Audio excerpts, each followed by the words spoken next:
This event is on the second edition of a Datathon and also a conference on data science. So it is the Critical Care Datathon and ESICM Big Data Talk. The first experiment was last year. It was extremely successful. We had more than 350 delegates with mixed backgrounds from clinical medicine to data science. And we realized that there is really a revolution happening now in data science, and a meeting like this was much needed.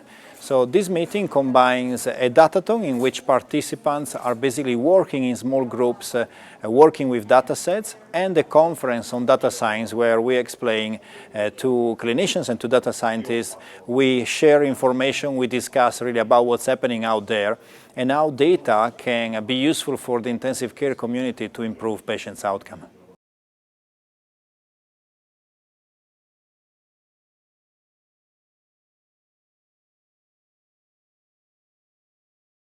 So I'm just giving a presentation on artificial intelligence and data science in intensive care. There is a lot of hype about artificial intelligence, but I prefer to talk in general about data science. Artificial intelligence, of course, is one aspect of this, and machine learning techniques, artificial intelligence techniques, they will come to data more and more into our research, into our practice. But what's really happening now is that we're realizing that all the data that we have from our patient can be used and should be used better. So data science is a better term, and data science means also how we visualize the data, how we look at trends from this data, how we can predict something happening from this data. And there is a big need to develop this more and more and to develop the skills into the intensive care community. So this is the reason also why we are having meetings like this. And I believe that there is a great opportunity having all this data science revolution now. Of course, one of the risks is that we jump to trust everything that the computer will tell us. And to overcome that, we need to become more familiar with these techniques. We need to understand that finding an association is not necessarily finding a causality. And we need to be able really to test what we are finding into clinical practice, also with standard research methods.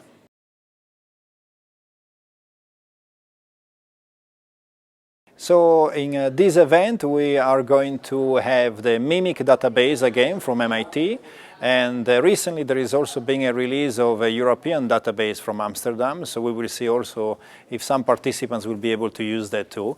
What we find from these databases is that there are so many data points that we can really ask a lot of research questions. So research questions can go from what is the mortality in patients with a specific type of sepsis, or what is the amount of fluid that I've given to this patient in this situation and that was associated with a better or a worse outcome. This is just to give some examples, but that's the beauty of having this large data set. We can really have a lot of variables that we test, and we can see if that by training a model this is really working when we try and test it in a different cohort of patients.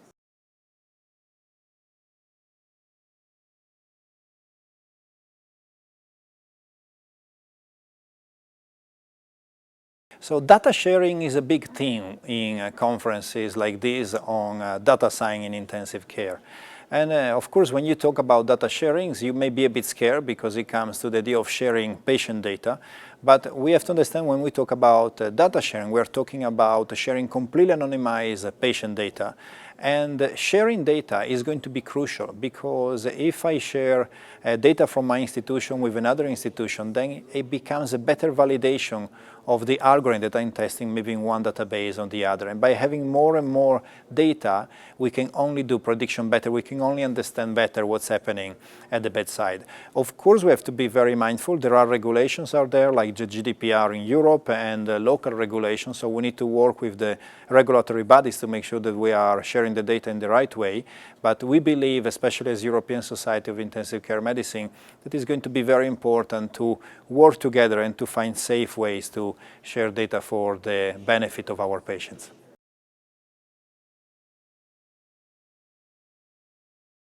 So there is an increased use of telemedicine, especially in intensive care.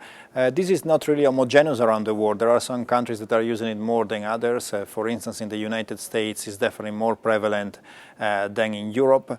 There are definitely some opportunities there. If technology is able to bring the expertise of a doctor that cannot be there, of a professional that cannot be there, to another place, I think this could be a welcome opportunities for our patients.